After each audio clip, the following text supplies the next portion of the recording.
Hello అండి అందరికీ. నేను చిరుధాన్యాలతో రాగి అంబలి చేస్తాను. ఈ అంబలి కోసం రాగులు, సజ్జలు, జొన్నలు, గంట్లు, కొర్రలు తీసుకుని మిల్లు పట్టించానండి.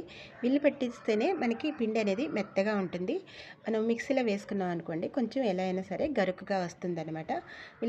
మిల్లు పట్టిస్తేనే మనకి అంబలి అనేది చాలా స్మూత్గా వస్తుంది. ఈజీగా పిల్లలు పెద్దోళ్ళు కూడా తాగేస్తారు. ఇది ఆరోగ్యానికి ఎంతో మంచిదండి. మనకి దీన్ని తీసుకోవడం ద్వారా థైరాయిడ్, షుగరు, బీపీని మనం కంట్రోల్ చేసుకోవచ్చు.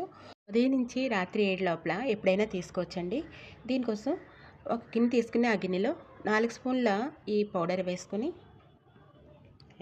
2 టీ గ్లాసులు నీళ్ళు వేసుకుని బాగా ఉండలు లేకుండా మెత్తగా కలపాలండి. ఇది బాగా కలిసిన తర్వాత 4 అవర్స్ పక్కన పెట్టుకోవాలి. లేదంటే రాత్రి కలిపేసి ఉదయం మనం మరిగించుకున్నా సరిపోతుంది. ఇప్పుడు వేరే స్టవ్ వెలిగించుకొని